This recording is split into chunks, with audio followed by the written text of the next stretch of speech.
गौतम बुद्ध अपने ध्यान में बैठे थे, तभी एक आदमी वहां आया और यह आदमी उनके आलस्य से बहुत परेशान था। आलसी व्यक्ति ने गौतम बुद्ध से कहा, महात्मा जी, मेरी मदद करें, मैं अपने आलस्य से बहुत परेशान हूँ। कृपया मुझे कोई उपाय बताएं जिससे मेरा आलस्य ठीक हो जाए। बचने के लिए गौतम बुद्ध ने इस व्यक्ति से कहा, पहले मुझे यह बताओ कि तुम्हें ऐसा क्यों लगता है कि तुम आलसी हो। आलसी आदमी ने कहा, मुझे ही नहीं, मेरे परिवार के सदस्यों और मेरे आसपास के लोगों को भी लगता है कि मैं आलसी हूँ। तब गौतम बुद्ध ने उससे पूछा, क्या तुम जानते हो कि आलसी क्या है? आलसी व्यक्ति बोला, नहीं, मुझे नहीं पता, लेकिन इतना जरूर जानता हूँ कि आलस्य बहुत बुरी चीज है। इसकी वजह से मैंने जीवन में बहुत कष्ट सहे हैं। गौतम बुद्ध ने कहा, हाँ, तुम इस समस्या से छुटकारा पा सकते हो। आप चाहें तो पहले इसके बारे में पूरी जानकारी हासिल कर ले ताकि इससे छुटकारा पाना आसान हो जाए। आलसी व्यक्ति बोला, भगवान, मेरे पास इतनी बुद्धि नहीं है, आप ही मुझे समस्या की जानकारी दीजिए। गौतम बुद्ध ने कहा, आलस्य एक मानसिक स्थिति है, एक विचार है जिसे जाना जा सकता है। हम स्वयं दो मूल कर्मों के कारण जन्म देते हैं। जन्म में देरी होती है, एक शारीरिक और दूसरा मानसिक। शारीरिक कर्म में पहला कारण गलत प्रकार का भजन है। हम सभी जानते हैं कि भजन से ही हमारे शरीर को ऊर्जा मिलती है। यह ऊर्जा सजीवों को ऊर्जा प्रदान करती है, यानी अगर यह ऊर्जा हमें प्राकृतिक वस्तुओं से मिलती है तो इससे हमारे शरीर को अच्छे से ऊर्जा मिलती है। इसके विपरीत यदि हम निर्जीव वस्तुओं से ऊर्जा प्राप्त करते हैं तो यह हमें आलस्य की ओर ले जाती है। दूसरा कारण है हमारी शारीरिक गतिविधियाँ। शारीरिक गतिविधियाँ भी हमें आलस्य के चंगुल में फंसा देती हैं। गौतम बुद्ध ने अपने शिष्यों की ओर इशारा करते हुए अपने शिष्यों से कहा, देखो, इनके चलने और बैठने के तरीके में तुम्हें कुछ अलग ही नजर आ रहा है। एक आलसी व्यक्ति को जब गौतम बुद्ध को कुछ समझ नहीं आया तो गौतम बुद्ध ने उनसे कहा, मेरे शिष्य, जब भी बैठना हो तो अपनी रीढ़ की हड्डी सीधी रखकर बैठना होगा। जब वह चलता है तो उसके दोनों पैरों के बीच अच्छा संतुलन रहता है और जब वह सोता है तो उसका शरीर पूर्ण राहत में होता है। ऐसा करने से उसे रात में उत्तम नींद आती है। आलसी व्यक्ति ने कहा, लेकिन नींद आलस्य का सबसे बड़ा रूप है। बुद्ध ने कहा, हाँ, अगर इसे और मंत्र में लिया जाए तो बुद्ध ने यह कहा। आगे बढ़ते हुए उन्होंने कहा, मंत्र में कम लोग सोएं। अगले दिन आप थका हुआ महसूस करेंगे और ऐसा करने से आपके शरीर को अधिक नींद मिलेगी। अधिक लोग, तभी यह परिणाम होगा।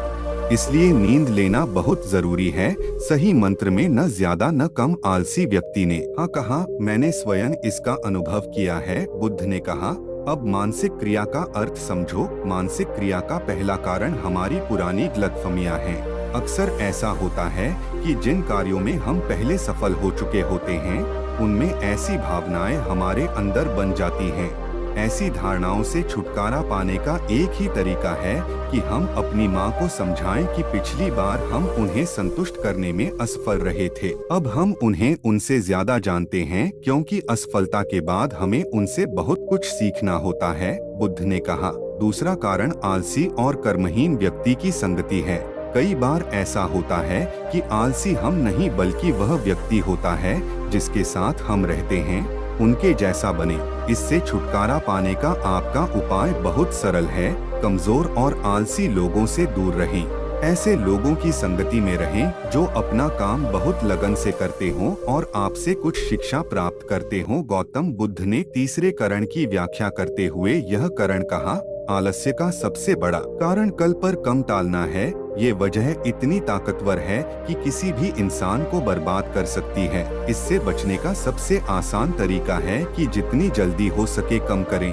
गौतम बुद्ध ने आलसी व्यक्ति से प्रश्न पूछा, माँ, तुम रेगिस्तान में फंस गई हो और तुम्हें प्यास लगी है, तुम क्या करोगी? आलसी आदमी ने कहा, मैं जल्द ही रेगिस्तान के आसपास एक गांव ढूंढूंगा और ऐसी जगह ढूंढूंगा जहां मुझे पानी मिल सके। गौतम बुद्ध उन्होंने कहा था, अगर बहुत ढूंढने पर भी पानी न मिले तो क्या करोगे? आलसी आदमी ने कहा, मैं अभी भी अपनी खोज जारी रखूंगा, क्योंकि ऐसी स्थिति में मेरे पास कोई अन्य विकल्प नहीं होगा। गौतम बुद्ध ने कहा, बिल्कुल सही, और मानसिक तारे पर यही है। चतुर्थ करण आलस्य का। किसी निश्चित लक्ष्य पर केंद्रित रहने से भी आलस्य आता है। अब सुनो, गौतम बुद्ध ने पंचम करण के बारे में कहा। सोचो कि तुम्हारे पास सोने की बहुत सारी कलंकित आँखें हैं जिन्हें तुम्हें एक स्थान से दूसरे स्थान तक ले जाना है। आप चलते हुए किसी पेड़ के नीचे बैठ जाते हैं और अचानक आपको दूर से एक डाकू आपकी ओर दौड़ता हुआ दिखाई देता है। क्या आप तब भी आलसी होकर बैठे रहेंगे या ऐसी स्थिति में उठकर दौड़ना शुरू कर देंगे? आलसी व्यक्ति ने हाँ कहा। मुझे वहाँ से भागना होगा, नहीं तो मेरी और सोनी के दागदार शरीर की जान को खतरा है। बुद्ध ने कहा, इसका मतलब है कि आपके पास भागने का कोई ठोस कारण होना चाहिए। यह आलस्य का पांचवा कारण है। किसी भी बात का कोई ठोस कारण नहीं होना चाहिए। आलसी व्यक्ति महात्मा बुद्ध बटन से संतुष्ट होकर बोले, महात्मा जी, अब मैं आलसी होने के बारे में सब कुछ जान चुका हूँ। अब मैं ये सभी कार्य कम कर दूंगा और अपने आलस्य को दूर भगाऊंगा।